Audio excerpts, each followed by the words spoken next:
Mr. Parker went down the stairs to the basement and unlocked the door with a big old key. As the flashlight cast dancing shadows of cobwebs on the wall, it looked as if tiny magical creatures were dancing. Suddenly, little Samantha became scared, closed her eyes, and hurried after her grandfather. "What's in here, Grandpa?" she asked, frightened and amazed. The old man pushed aside an old horse harness that had been lying there for who knows how long and shuffled his feet, heading towards the wall. "Here," he said, turning to Samantha. "Do you see that spot on the wall?" Samantha held up the flashlight and saw that there was indeed a yellowish spot on the grey wall. Her grandfather scratched at the spot with his nail, and Samantha realized that it was clay. "Something is hidden here," the elderly man said. "Don't tell anyone about it. Understand?" "What's hidden there, Grandpa?" she asked. "And why can't we tell anyone?" The elderly man smiled. "There's a treasure here," he whispered in her ear. "An old treasure left by the former owners, the nobles. When the army came to the village to free everyone, they began to hide their treasure. They were very greedy for their treasures. When my time comes and I'm gone, and you grow up, you'll need money," the elderly man concluded, looking at the spot on the wall. "This treasure will help you stand on your own 2 feet." Mr. Parker picked up the hammer lying on the table, swung it, and then changed his mind about hitting it. He put the hammer down and smiled at his granddaughter. "Well, let's go, Samantha. In general, you should keep quiet about this." "Understood." Samantha nodded. "I understand," she said. "I promise not to tell anyone." Mr. Parker stroked Samantha's tousled chestnut hair and led her out of the basement. When Samantha returned, she found her mother, Helen, sitting in the yard under a spreading apple tree. The woman was reading a book, swatting mosquitoes from time to time. She wore a black mourning veil on her head, and her early grey hair stood out from under it a little. Samantha approached her and sat down next to her. "How is Grandpa doing?" her mother asked, not looking up from her book. "Is he feeling okay?" Samantha shrugged. "Seems like it," she replied. "But he's a little sad, just like you." Her mother put down her book, turned to Samantha, and pinched her nose. "Don't pay attention to that," she said, sighing, and began reading again. Samantha understood everything. She was sad too. Not long ago, she found out that her father had died while working somewhere far, far away, and she would never see him again. Her mother told her that her father had gone to a better place now, and that he was happy there. But Samantha did not believe it. Every night, she awoke to the sound of her mother crying softly in the darkness and silence of the kitchen, and Samantha began to cry watching her as well. The only thing that kept Samantha's anxiety and endless sadness at bay was the anticipation of starting school. In just 2.5 months, she would be going to 1st grade and sitting behind a desk while a young teacher taught her everything she knew. And there would be other kids there too, of course, and Samantha would get to know them. Samantha's best friend was the neighbor boy, Willie. They were always together, playing ball, sneaking into other people's gardens, and flying kites. Willie had one flaw that Samantha tried not to notice. He was born with a short right leg, so when he ran or walked, his leg couldn't keep up with him, and he had to hop, throwing his right leg forward. But otherwise, he was no different from the other kids. He rode his bike just as well as anyone else, or went fishing. So Samantha never reminded him of his ailment. The summer days flew by quickly, and before she knew it, the mint-scented July had passed, and the starry August was coming to an end. The mother was getting Samantha ready for school, and they went shopping together in the city. Samantha got a backpack full of notebooks, stationery, and most importantly, a school uniform. She often took a strict but beautiful dress out of the wardrobe, spread it on the bed, and carefully examined every stitch. And in early September, Chris appeared at Samantha's and her mother's house. He was a tall man of about 30, the same age as Helen. "I'm here because of your late husband," Chris said, entering the house. He greeted Samantha and Helen, sat on a sofa in the living room, and took off his backpack from his shoulders.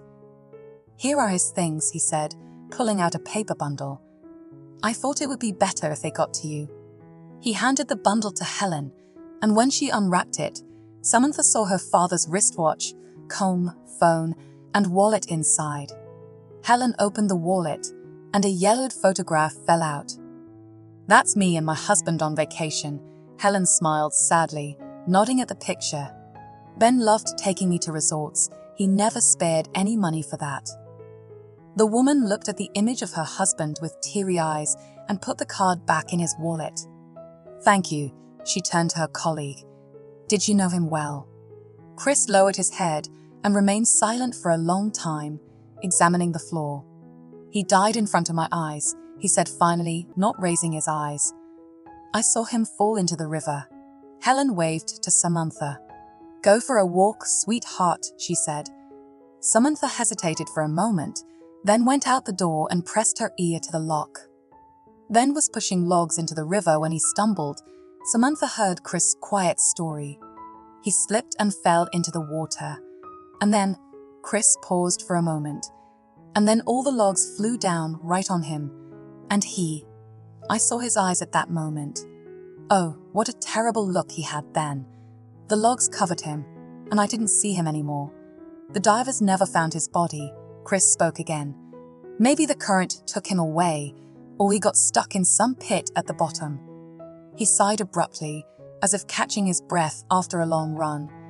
And these things survived because they were in his jacket, which was left on the shore.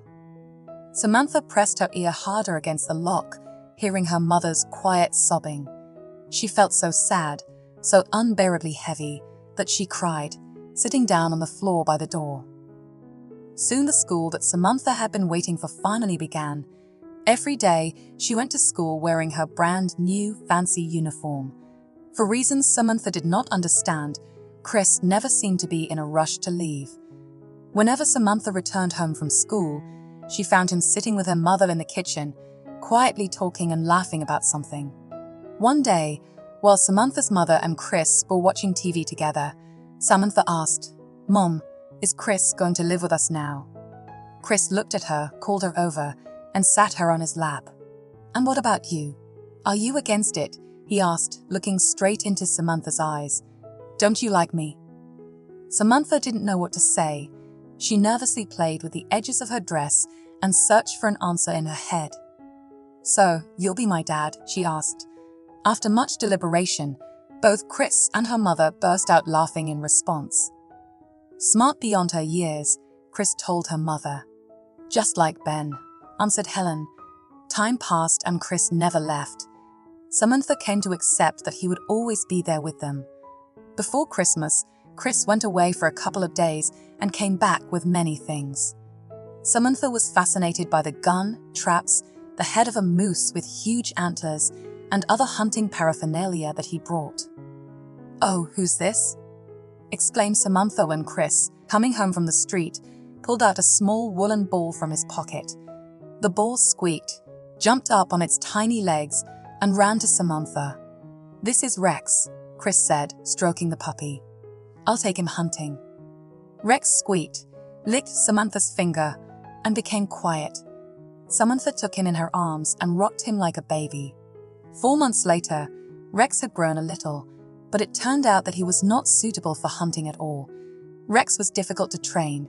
He didn't understand commands, ran around the house, not seeing or hearing anyone but himself. Chris often got angry with him and pulled hard on the leash, hitting him with his hand on the back. Rex, scared, cowered like a hedgehog and whimpered, asking Samantha for help. "Don't hit him," Helen once said to Chris. "Why are you being so cruel? It will only make the dog worse. He'll get angry." Chris glared at her and hissed, "It's none of your business." Then, as if feeling guilty, he hastily added, "Sorry, I'm just so tired of this fool, and I have no strength." He waved his hand at Rex, who wouldn't respond to training, and spat, "Let Samantha deal with this glutton." Samantha, having received Rex as a peculiar gift, began to teach him in her own way. She taught the dog simple commands, rewarding him for every success with something tasty. Soon enough, Rex learned to sit, lie down, and bark on command from his little mistress. Willie taught the dog to catch mice. He showed him where their holes were, and Rex, digging with his front paws through piles of dry leaves, deftly used to catch the timid rodents hiding there. They turned a dog into a cat, Chris said with annoyance, as Rex brought home another mouse he had caught. It's a nature's mockery, not a dog. He took away Rex's trophy, disgustingly threw the mouse in the trash can, and kicked the dog. Rex, growling and snarling, crawled under the bed and only came out at Samantha's command. Years passed. Samantha finished elementary school, then middle and high school, and was already in her last year. Her grandfather had passed away, and Samantha often visited his grave to reminisce about the old days. She sat by the grave and thought about her upcoming adult life. What will she be when she finishes school? What will she do? Samantha didn't know and seemed to ask her buried grandfather for advice. The girl liked medicine and helping people and wanted to go to the city to enroll in a medical school. She decided a long time ago that she would take biology and chemistry exams, and she would definitely pass them well to get into free-of-charge education. But she still needed extra money to live in the city, and so far she had no plan for where to get it. Her mother had been ill for a year and a half, and relying on her help was impossible because Helen needed help herself. Samantha didn't know whether to ask Chris for money. Frankly, she didn't like him at all. Chris was now too busy with his business, his small goat farm, in which he invested all his money and strength. His business was going somehow. He took out loans, negotiated with some investors, and bought various goats. But the goats gave so little milk that it would be easier to slaughter them. But Chris, with enviable persistence, was looking for a golden vein, some kind of phantom chance, and for it, he put money into his business like a furnace. Samantha sighed. Twilight had already thickened over the cemetery. Somewhere nearby, hidden from prying eyes by thick foliage, a nightingale was whistling. Loud beetles flew from tree to tree, buzzing like air fighters. Samantha stood up from the moss-covered bench and looked at her grandfather's grave once again. And then suddenly memories of a distant summer day flashed in her head when she followed her grandfather down to the dark basement of his house. Right before her eyes appeared a yellow spot on the wall, on which her grandfather swung the hammer and, smiling, told her about the events of the Civil War. Treasures. Samantha smiled. They were still there, inside the wall, behind a thin clay screen. She would get them out and put them into circulation as her grandfather wanted. And these treasures, after many years, would finally benefit her and society.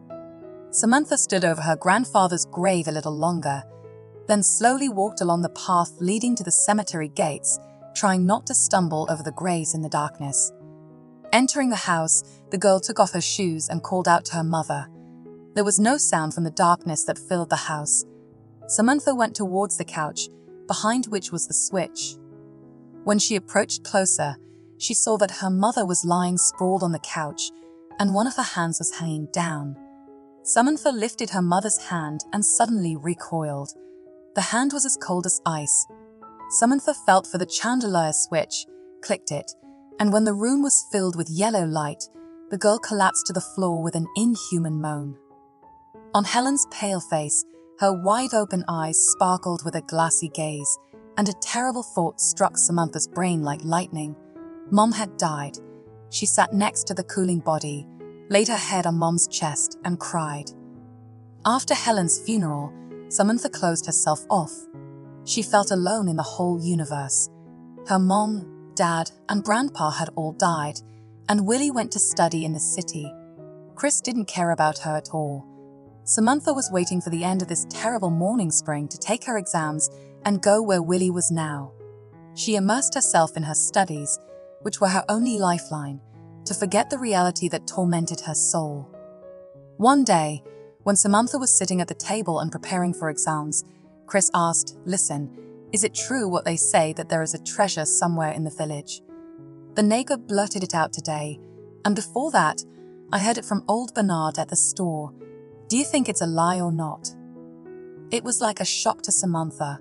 If Chris found out about this, He wouldn't stop until he found everything, and when he found it, he would definitely take the treasure for himself. It wouldn't be bad to find this treasure, Chris continued, screwing in a light bulb. I would buy those Scottish cows, you know, the ones with the long hair. He dreamily whistled, and his whistle cut through Samantha's ears. Nonsense, she replied, trying not to show her anxiety. What treasures could be here? Do we live in Treasure Island or what? Chris burst out laughing. People are much more inventive than you think, he squinted. Nevertheless, maybe there is something. Samantha, unable to bear it, slammed her textbook with a noise. I don't know, she blurted out. Look for it if you like, but without me. I have exams ahead of me. And Chris started looking. He asked neighbors, old-timers, casually, but listened to every word, recording every rumor. I heard that something was hidden in the basement of the late Mr. Parker, said Mrs. Blake, who lived on the next street. In his house, either an overseer or some merchant used to live, so he didn't want his gold to fall into the other hands. He buried it somewhere. Then Mr. Parker's father looked for it, searched, but never found it. Or maybe he did, who knows? Chris, hearing this, changed his expression. Thank you, Mrs. Blake, he thanked the elderly woman. An interesting story. My stepdaughter is writing a local history essay. It will be useful for her to know about this. He shook the elderly woman's dry hand and went home. As he approached the house, a predatory fire lit up in his eyes. Where did your grandfather hide the treasure? Chris yelled, grabbing Samantha by the shoulders. I know they're in his house. He didn't hand them over to the state or spend, did he? Samantha was frightened, sobbing, and shaking her head. I don't know, she exclaimed. I don't know anything about any treasures. It hurts me. She tried to break free from her stepfather's tight grip, but he clung to her as tightly as a hawk clings to its prey. You're lying, he hissed. Your grandfather probably hid them for you. Hurry up and tell me, or I'll make you. He waved his hand and slapped Samantha. From the burning cheek of the blow, tears sprang from her eyes. I don't know, she insisted. I don't know, you're crazy. You have an obsessive idea. You're insane. Chris became completely enraged by her words. He hit Samantha again, then grabbed her by the hair and dragged her out of the house and into the yard. You'll stay here, you piece of trash, he hissed, dragging Samantha into the barn. And while I search your grandpa's house for those damn treasures. Chris locked the door with a huge oak bolt, then shook himself, went back inside, and took the keys to Mr. Parker's house lying in a box. He put them in his pockets, went outside, whistling cheerfully, as if he had already found the treasure and was now fabulously wealthy. Chris searched every nook and cranny of Mr. Parker's house, but he couldn't find anything except junk and cobwebs hanging everywhere. He kicked a chair in frustration that got in his way. It's okay, I'll come back here tomorrow, he reassured himself, and search everything again. When he returned home, he first went to the barn. I didn't find anything, he said to Samantha, who was sitting where he had left her. But it's okay, tomorrow will be another day, and the day after that, and the day after that. I'll keep looking, and you'll stay here. But if you decide to tell me where the treasure is, I'll let you out. So, what do you say? You're crazy.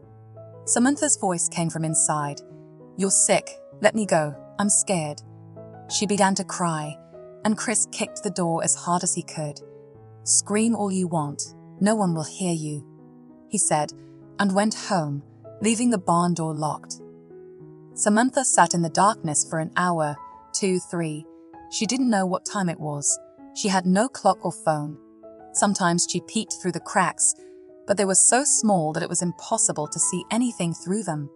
Samantha tried to hit and shake the logs of the barn, but they were nailed down tightly, and none of them moved from her weak blows. Having tried all possible options for escape and realizing that they were all useless, Samantha helplessly dropped to the earthen floor and cried. She was so deeply immersed in her grief that she didn't notice how Rex crawled into the barn through a small hole in the corner and crawled up to her. Rex, exclaimed Samantha when the dog nuzzled her face. "Rex, how did you end up here?" The dog, as if understanding her question, ran to the corner and stopped near the hole. Samantha tried to dig deeper into the pit, but without a shovel, it seemed impossible, and unfortunately, there were no shovels or other tools in the barn. Biting her broken nails, Samantha helplessly dropped to the floor and fell into an uneasy sleep. "Good morning," Chris's voice woke her up. He had some food. He slid a pack of dried noodles and a bottle of water under the door. Samantha eagerly grabbed the noodles, tore open the package, and bit into the brick with her teeth. "Well, have you decided anything?" Chris asked her through the door. "Will you tell me where the gold is?" "I don't know anything," Samantha replied, her mouth full of noodles. "I need to continue my preparations for exams. Let me go." But Chris left her reply unanswered, and Samantha heard his footsteps receding. Samantha lost track of time and didn't know how long she had been in the damp darkness of the shed. Realizing she couldn't escape on her own, and there was no one to help her, she decided to reveal her grandfather's secret to her stepfather. "Let him choke on these treasures," she thought, stroking Rex. "I'll still put him behind bars for what he did." With a grim smirk at the thought of revenge, Samantha fell asleep again. In her dream, she saw Willie. They ran together through a field overgrown with flowers, while a hot July sunset was coming towards them. Birds chirped around them, and crickets played an incredible, soul-stirring melody. Willie shouted something, but Samantha couldn't make out the words and laughed. Rex barked upon hearing Samantha's laughter, but she didn't wake up. Meanwhile, in her dream, Willie called her Granny, and she reveled in his voice like music. When Willie shouted, "Hello, Granny," she woke up. She blinked, yawned, and then heard a muffled voice from outside the pine-bordered wall. "Have you arrived, my dear grandson?" The voice sounded muffled. "Yes, Granny, just 5 minutes ago." Samantha screamed. It was Willie's voice. She jumped up and ran to the pit. Rex's hole led to the street right where Willie's voice was coming from. She struggled to stick her head in the pit, and the same bright light hit her eyes. "Willie," Samantha shouted, not opening her eyes. "Willie, I'm here." The guy who was nearby ran up to her and sat next to her. "Hello," he breathed out. "What are you doing here?" Samantha, wiping tears from her eyes, told him everything. "Wait a minute," Willie said hastily, getting up. "Now, I'll free you." He clumsily climbed over the fence, limped to the shed door, and removed the bolt. Then he opened the door and called Samantha. "We need to run to Grandpa's house," Samantha whispered, hugging Willie. "We have to get the treasure before he does." They rushed down the street, ignoring the passers-by who looked at them. Samantha pushed the heavy gates, burst into the yard, and rushed to the cellar. It was quiet and damp in the cellar, just like in a cave. Samantha took the old lantern hanging on the wall, clicked the button, and lit it, then slowly started to walk along the wall. When she reached the familiar room, she headed towards the grey wall in front of her. Seeing that the hammer was lying in the same place as it was 11 years ago, Samantha couldn't help but smile.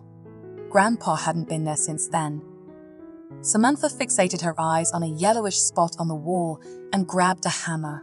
She struck the stain, and clay dust flew into her face, but she wiped it off and hit it again. After 5 hits, the clay barrier broke, revealing a small hidden compartment. Inside, Samantha found a bundle containing tangled chains, 10 gold rings, pendants, and crosses adorned with small stones, as well as a tiara, a brass crucifix, and pages from an old book that had turned green from age. Samantha admired her find for a few seconds, then wrapped everything back up and tucked the bundle under her shirt. When he met Samantha at the basement door, Willie said, "I called the police. Your stepfather won't be able to get away now." Samantha nodded and smiled. "I'm glad you came," she said. "I don't know what would have happened if you hadn't." Willie shrugged. "I'm surprised myself. It's good that I got sick and returned home." He laughed, and Samantha laughed too. That evening, they were sitting in Samantha's house.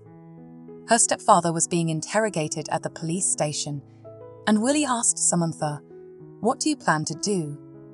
"I want to go to medical school to become a pediatrician, but I haven't decided for sure," Samantha replied without hesitation.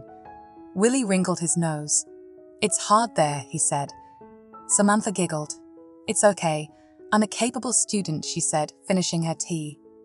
"I want to sleep," she announced, yawning. The day was so complicated. Willie nodded and stood up. "Thanks for the tea," he said, buttoning his coat, "and for cookies." He limped to the door, and Samantha hurried after him. "Wait," she called out, grabbing his hand. "Take this," she said, and placed on Willie's palm one of the rings she had found. Willie looked at her gift with surprise. "Wow," he said. "Thank you." He kissed Samantha on the cheek, and she, feeling his lips on her skin, grabbed his face with her hands and kissed his lips with her own. It was only now that she realized that Willie was more than just a friend. He was something bigger than just a boy from the neighborhood with whom she could have fun playing ball. Now they were grown-ups, and their childhood friendship had smoothly transitioned into adult love. Samantha knew for sure that they had a shared future ahead of them.